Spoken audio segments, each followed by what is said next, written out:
Hi అండి. అందరికీ నమస్కారం. Welcome to Shanvi's vlogs.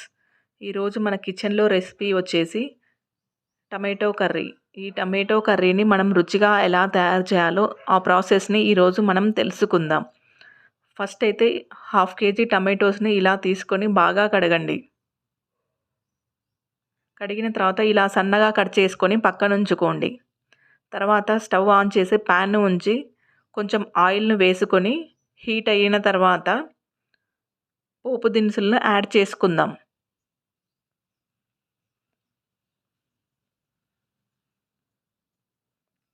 ఈ పోపు దినుసులు వేగిన తర్వాత సన్నగా కట్ చేసుకున్న ఆనియన్స్‌ని, 2 పచ్చిమిర్చిని ఇలా కట్ చేసుకొని వేయించుకోవాలి.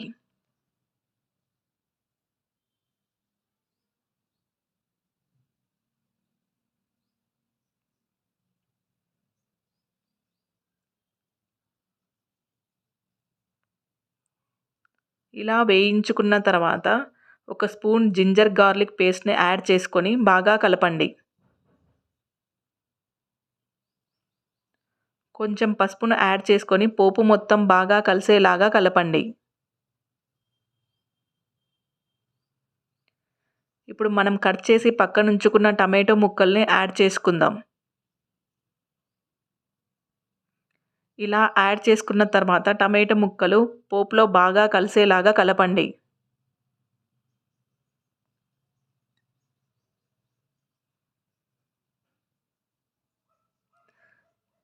తర్వాత దీనిపై మూత నుంచి ఒక 15 మినిట్స్ అలాగే వదిలేయండి. దేశీ టమాటోస్‌కైతే చింతపండు వేయాల్సిన అవసరం లేదు. నేను హైబ్రిడ్ టమాటోస్‌ను తీసుకున్నాను కాబట్టి కొంచెం చింతపండుని యాడ్ చేసుకున్నాను. మధ్య మధ్యలో మూతను తీసి ఇలా కలుపుతూ ఉండండి.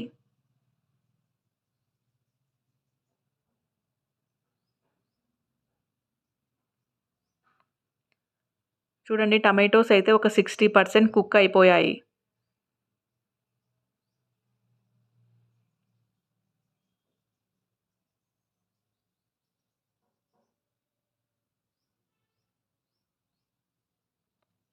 ఇలా కుక్ అయిన తర్వాత కొంచెం సాల్ట్‌ని యాడ్ చేసుకుందాం.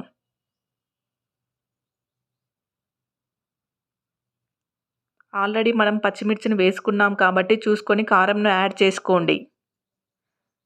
2 టేబుల్ స్పూన్ ధనియా పౌడర్‌ని యాడ్ చేసుకొని బాగా కలపండి. ఇలా మొత్తం బాగా కలిసేలాగా బాగా కలపండి.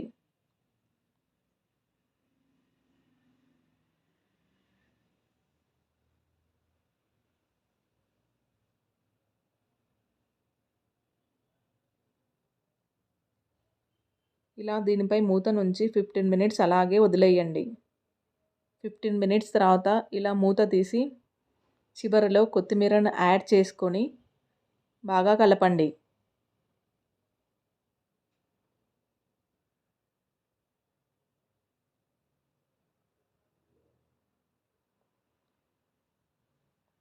అంతే, ఎంతో టేస్టీగా ఉండే టమాటో కర్రీ రెడీ అయిపోయింది. సర్వ్ చేసుకోవడమే ఇంకా. ఇలాంటి మరెన్నో రెసిపీస్ కోసం మన ఛానల్‌ను సబ్స్క్రైబ్ చేసుకోండి. ఈ వీడియో గనక మీకు నచ్చినట్లయితే please like, share, subscribe. Thank you for watching.